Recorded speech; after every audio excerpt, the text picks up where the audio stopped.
Si être pauvre était une honte, il faudrait brûler les statues de Socrate, interdire les écrits d'Épictète et retirer des livres d'histoire tous ceux qui ont construit la sagesse humaine sans posséder un denier. Pourtant, on ne le fait pas. Parce qu'au fond de nous, on sait que quelque chose cloche. On sait que ce frisson de honte quand on dit « je n'ai pas les moyens », ce n'est pas la nature qui parle, c'est la société. Alors aujourd'hui, on va défaire ce nœud, pas pour te consoler, mais pour te libérer. Mot, passé. Première partie. La pauvreté n'est pas un défaut de caractère. Commençons par une évidence qu'on refuse de voir. On t'a vendu une histoire. Depuis l'enfance. À l'école, pas directement, mais entre les lignes. Le héros réussit, il gagne de l'argent, il a la belle maison, la voiture, le costume. Le méchant, il est soit pauvre, soit avare. Dans les films, dans les pubs, dans les conversations de famille, il a réussi, il s'en est sorti. Comme si ne pas avoir d'argent, c'était être resté coincé dans une boue morale. Comme si le compte en banque affichait un score de vertu. Mais arrêtons-nous 2 minutes. Des gens travailleurs, loyaux, généreux, passeront toute leur vie à compter leurs sous. Parce que le monde est ainsi fait, injuste, imprévisible, parfois cruel. Ce n'est pas une punition divine. Ce n'est pas un manque de mérite. C'est un alignement de circonstances qu'on ne maîtrise pas.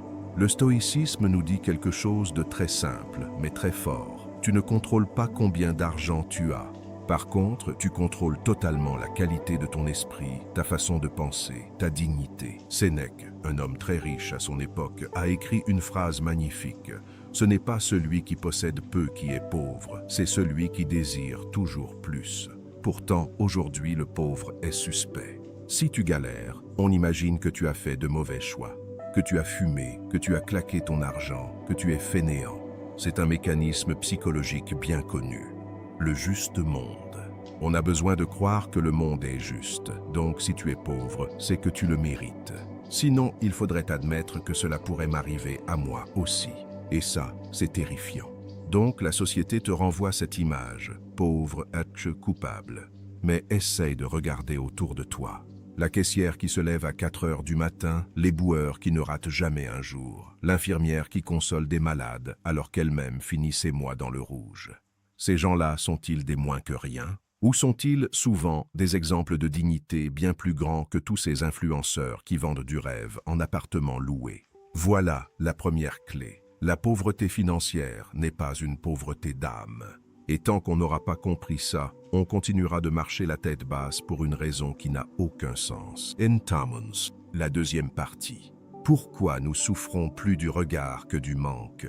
Alors, si la pauvreté n'est pas une faute, pourquoi la honte est-elle si viscérale? Parce que nous sommes des animaux sociaux. C'est un fait biologique. Pendant des centaines de milliers d'années, être exclu du groupe signifiait la mort. Pas de partage de nourriture, pas de protection, pas de reproduction. Notre cerveau est littéralement câblé pour détecter le jugement des autres comme une menace vitale. Aujourd'hui, tu ne mourras pas si ton voisin te méprise. Mais ton corps, lui, ne le sait pas. Il sécrète du cortisol, il active la peur, ton ventre se serre, tes joues chauffent. Tu ressens la honte comme une brûlure. Et cette brûlure, on te l'a associée très tôt à l'argent. Souviens-toi, un regard en caisse, une réflexion de ton père. Ce moment à la cantine où tu n'avais pas de pièces. Ce qu'on t'a appris, ce n'est pas à gérer l'argent. C'est à avoir honte de ne pas en avoir. Le stoïcisme ici est d'une clarté absolue. Épictète, qui fut esclave, disait « Ce qui trouble les hommes, ce n'est pas les choses, mais les jugements qu'ils portent sur les choses. » Autrement dit, la pauvreté n'est qu'un fait. Elle n'est ni bonne ni mauvaise en soi. C'est ton jugement sur elle qui te fait souffrir. Imagine 2 personnes sans un sou. L'une se dit « Je suis un raté, tout le monde me regarde, je suis une moins que rien ». L'autre se dit « Je traverse une période difficile, mais je garde ma dignité, je fais ce que je peux et je ne laisse personne m'insulter dans ma tête ». La situation extérieure est identique. L'enfer est radicalement différent. Pourquoi? Parce que la première a laissé entrer le regard des autres dans sa conscience. La seconde a dressé une porte, et c'est là que la honte se joue. La honte n'est pas un sentiment objectif, c'est une lecture. C'est toi qui interprètes le silence du voisin comme un mépris. C'est toi qui transformes un refus de carte bleue en verdict sur ton existence. Alors, s'il te plaît, écoute-moi bien. La prochaine fois que tu sens la honte monter, sépare ce qui est réel de ce qui est une histoire. Réel. Tu as 100 € sur ton compte. Histoire. Je ne vaux rien. Réel. Tu ne peux pas payer ce resto. Histoire. Tout le monde me juge.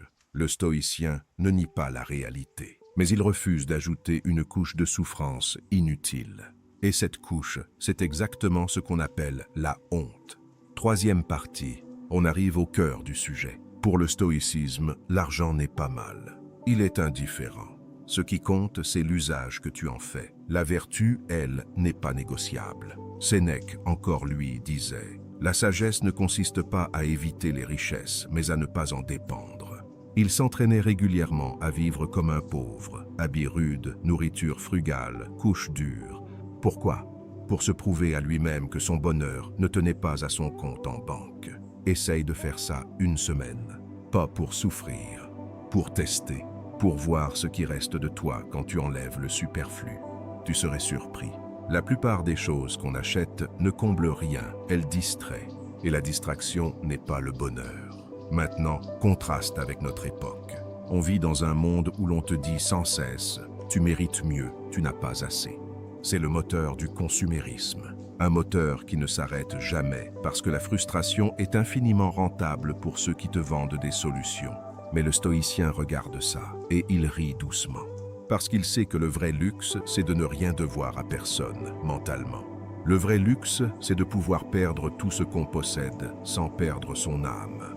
Diogène, le fameux chien, vivait dans un tonneau. Un jour, Alexandre le Grand, l'homme le plus riche et puissant du monde, vient le voir. Il lui dit « Demande-moi ce que tu veux, je te l'accorde. » Diogène répond « Cesse simplement de me faire de l'ombre. Tu me caches le soleil. Ce n'est pas de l'orgueil, c'est de la lucidité. » Diogène n'avait rien à vendre, rien à perdre, rien à prouver. Il était plus libre qu'Alexandre, qui tremblait pour son empire, ses complots, sa succession. Et toi, es-tu libre? Quand tu regardes ton compte, est-ce ton âme qui vacille? Alors c'est que tu as placé ta valeur au mauvais endroit. La richesse matérielle n'est pas un problème. C'est l'attachement qui l'est. C'est la peur de manquer. C'est la course sans fin. Le pauvre qui désire peu est plus riche que le riche qui désire tout. Quatrième partie. Je vais te raconter une histoire vraie. Il y a quelques années, j'ai fait un long trajet en train. En face de moi, un homme d'une 60aine d'années, vêtements simples, chaussures usées, un petit sac en plastique. Il sort un thermos, du pain sec, un peu de fromage. Il mange en regardant par la fenêtre, paisible. Un vendeur passe avec un chariot. L'homme dit « Non merci, j'ai ce qu'il me faut ». Pas par fierté, par simplicité. On commence à parler. Il me raconte qu'il a été cadre dans une grande entreprise, mais qu'il a tout plaqué il y a 20 ans à cause du stress, la trahison et l'insomnie. Un collègue est mort d'une crise cardiaque à son bureau. Lui a choisi de partir. Il vit maintenant dans une petite maison sans crédit, jardine, lit, marche. Il m'a dit une phrase que je n'oublierai jamais. Avant, j'avais beaucoup d'argent et peur de tout. Aujourd'hui, j'ai peu et peur de rien. Ce jour-là, j'ai compris quelque chose. La pauvreté choisie ou subie peut devenir une forme de puissance, pas une puissance agressive. Une puissance douce, celle de l'homme qui ne court plus. Puis j'ai connu aussi quelqu'un de très pauvre, vraiment, qui vivait dans un foyer. Un sans-abri qui venait boire un café chaud dans une association. Il s'appelait Marc. Il avait perdu sa femme, son travail, sa maison. Tout s'était effondré en 2 ans. Mais Marc avait une qualité rare, il écoutait. Vraiment, il prenait le temps. Il souriait avec ses yeux fatigués. Il disait « Tant que j'ai mes yeux pour voir le ciel, j'ai de quoi être heureux. » Je ne l'ai jamais vu pleurer sur son sort. En revanche, j'ai vu des banquiers en costard pleurer dans les toilettes du RER. Je t'assure. Alors, dis-moi, qu'est-ce qui fait la vraie tragédie? Le manque d'argent ou l'absence de sens? Marc est mort seul dans la rue un hiver. Mais je te jure, je l'ai vu plus vivant que beaucoup de gens qui traversent la vie en dormant debout. 5e partie. Maintenant, assez d'histoire. Parlons pratique. Comment fait-on concrètement pour ne plus avoir honte? Voici une méthode en plusieurs étapes, inspirée du stoïcisme et de la psychologie cognitive. Étape 1. Détache-toi du regard extérieur. La prochaine fois que tu sens le regard des autres peser sur toi, à la caisse, en sortant une vieille carte, en refusant une sortie chère, arrête-toi, respire et demande-toi sincèrement, est-ce que cette personne va payer mes factures demain? Va-t-elle me soigner si je tombe malade? Va-t-elle veiller sur mes enfants? La réponse est non. Alors, pourquoi lui donner les clés de ta paix intérieure? Les gens jugent vite, oublient vite et vivent dans leur propre peur. Leurs regards ne disent rien de toi. Ils disent tout d'eux. Étape 2. Sépare ton identité de ta situation. Répète après moi, lentement. Je ne suis pas pauvre. Je traverse une période avec peu de ressources. Un malade n'est pas sa maladie. Un chômeur n'est pas son chômage. Et toi, tu n'es pas ton compte en banque. Tu es ton humour, ta loyauté, ta capacité à aimer, tes mains qui aident, tes épaules qui portent. L'argent va et vient. Ton âme, elle, reste. Ne fais pas l'erreur de coller une étiquette sur l'infini. Étape 3. Réduis tes désirs plutôt que d'augmenter tes possessions. Le stoïcisme a une formule géniale. Ce n'est pas l'homme qui a peu qui est pauvre, mais celui qui désire toujours plus. Fais l'inventaire. De quoi as-tu vraiment besoin pour être bien? Un toit, de la nourriture, de l'eau, du repos, un peu de chaleur humaine. Le reste, c'est du désir, pas du besoin. Et chaque désir que tu arrives à calmer, c'est une chaîne que tu enlèves. Étape 4. Récite ton préméditatio chaque matin. Les stoïciens pratiquaient le préméditatio malorum. Imaginez la perte pour ne pas la craindre. Matin, au réveil, dis-toi, aujourd'hui je pourrais perdre ce peu que j'ai. Et alors, je garderai mon esprit, ma vertu, ma capacité à sourire. Tant que ce feu brûle en moi, je ne suis pas pauvre. Fais ça 100 jours et tu verras ta honte s'effriter. Étape 5. Change ton récit intérieur. On se raconte des histoires. Je n'y arriverai jamais. Les autres me méprisent. Je ne mérite pas mieux. Ces histoires ne sont pas des vérités. Ce sont des habitudes de pensée. Prends un carnet. À chaque fois qu'une pensée de honte arrive, écris-la. Puis, à côté, écris une pensée stoïcienne contraire. Exemple. Honte. Je n'ose pas dire que je n'ai pas d'argent. Contre-pensée. Dire la vérité me rend plus fort. J'éduque aussi l'autre. Fais cet exercice une semaine et tu verras comme le cerveau peut se redresser. La neuroplasticité n'est pas un concept abstrait. C'est un outil. 6e partie. Voici ce que la pauvreté financière peut apprendre. Que l'abondance étouffe souvent. La gratitude microscopique. Quand tu as peu, un rayon de soleil devient une caresse, un verre d'eau fraîche, un délice, un rire d'enfant, un trésor. Le riche, souvent, ne voit même plus ces choses. Elles sont noyées dans le flot des possessions. La créativité. Quand tu n'as pas d'argent, tu es obligé de trouver des solutions. Réparer au lieu d'acheter. Cuisiner au lieu de commander. Construire au lieu d'acquérir. Cette gymnastique de survie te rend plus débrouillard, plus ingénieux, plus vivant. La vraie générosité. Il est facile de donner quand on a trop. Mais donner quand on a peu, c'est un acte de courage. Et c'est aussi souvent le don qui marque les cœurs. Donner son temps, son épaule, son attention, sa présence. Rien de tout cela ne coûte 1 euro. Et tout cela vaut plus que tout l'or du monde. La sélection naturelle des relations. Quand tu n'as pas d'argent, tu vois vite qui reste et qui part. Les vrais amis ne calculent pas. Les opportunistes disparaissent. Isutaha. C'est une purification douloureuse, mais salutaire. L'urgence de l'essentiel. Rien ne te force à te poser les vraies questions comme le manque. Qu'est-ce qui compte vraiment pour moi? Pourquoi je me lève le matin? Les pauvres, paradoxalement, sont souvent plus proches de ces vérités que les riches, trop occupés à gérer ce qu'ils ont peur de perdre. Alors, une malédiction, vraiment. 7e partie, ne pas glorifier la misère. Attention, je ne suis pas en train de te dire que la pauvreté est idéale. Non. Manquer de soins, dormir dehors, ne pas manger à sa faim, c'est dur. Ce n'est pas romantique. Ce n'est pas un choix pour la plupart. Le stoïcisme n'est pas un fatalisme paresseux.